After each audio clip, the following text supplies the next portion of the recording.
మరణాత క్రీస్తు విజయేశ్వరం వీక్షకులకు వందన మరణాత. ఈరోజు అంశము ప్రాకారము గోపురము. వాక్యం చదువుకుందాం. పరమగీతము 8వ అధ్యాయము 9వ వచనం. అది ప్రాకారం వంటి దాయను, మేము దానిపైన వెండి గోపురం ఒకటి కట్టుదుము. ప్రార్థన. మహిమోన్నతుడా, మహాగణుడా, చూచున్న దేవా, కొద్ది నిమిషాలు నీ వాక్యాన్ని మేము ధ్యానం చేయుచుండగా మాకు అవసరమైన వర్తమానాన్ని వినిపింప చేయమని, వినిబుద్ధిని గ్రహింపు శక్తి మా ప్రతి ఒక్కరికి దయచేయమని వాక్య వర్తమానికుడైన యేసు నామంలో వేడుకొనుచున్నాము తండ్రి, ఆమేన్. ఇశ్రాయేలీలు కానాను దేశంలో జయించకపోరోమే ప్రాకారము గల పట్టణములు ఉండెను. యెరికో పట్టణమునకు ప్రాకారము సొలొమోను కట్టించెను. వధువు సంఘం యొక్క నివాస పట్టణమైన నూతన యెరూషలేము యొక్క ప్రాకారము 12 పునాదులు గలది. దేవుడు భూమికి నీటిపైన పునాది వేసెను. క్రీస్తు ప్రభు తన రక్తం మీద సంఘమునకు పునాది వేసెను. అపోస్తుల రక్తం మీద పరలోక పట్టణ పునాదులు కలవు. ప్రకటన 21:14. దేవుడు తన విశ్వాసుల చుట్టూ కాపుదల ప్రాకారం ఉంచెను.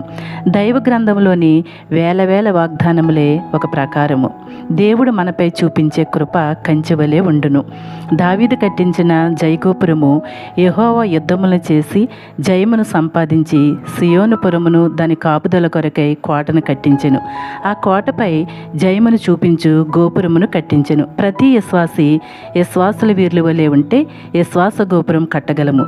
అబ్రహాము పునాదులు గల పట్టణము కొరకు ఎదురు చూసెను. ఇదే నిరీక్షణ గోపురము, ప్రేమ గోపురము. పరమగీతము 7:4. నీ మెడ దంత గోపురం వంటిది, ఇది విలువైనది, పరిశుద్ధమైనది.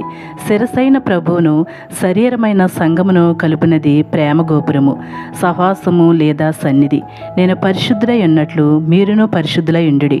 మనం పరిశుద్ధులుగా జీవించాలంటే పరిశుద్ధుడైన ప్రభువుతో మనం సహవాసం చేయవలను.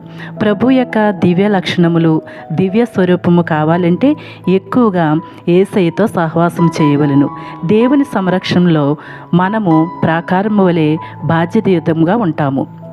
యెరికో పట్టణాన్ని సైనిక బలంతో వశపరుచుకోలేదు, దేవుని అద్భుత శక్తి వల్లనే జయించారు. దేవునిపై విశ్వాసం ఉంటే మన చుట్టూ ఉన్న సాతాను సంఖ్యలను విడగొట్టగలం. దేవుడు మన చుట్టూ ఉంచిన ఆయన ప్రాకారాన్ని దాటుకుని ఎవరూ మనల్ని ఏమీ చేయలేరు. దేవుని సన్నిధిలో శక్తివంతమైన ప్రార్థన చేస్తూ ఉంటే శత్రువైన సాతాను పారిపోతాడు. క్రీస్తు రక్తం ఒక ప్రాకారం వలె ఉండి మనల్ని నిరంతరము కాపాడును. యోబు కుటుంబం చుట్టూ కంచి వేసిన దేవుడు తన విశ్వాసుల చుట్టూ కాపుదల ప్రాకారములు ఉంచును. మనము విశ్వాసముతో దైవ గ్రంథములోని వాగ్దానాలపై ఆనుకుని దీవెన కొరకు బలముగా ప్రార్థించాలి.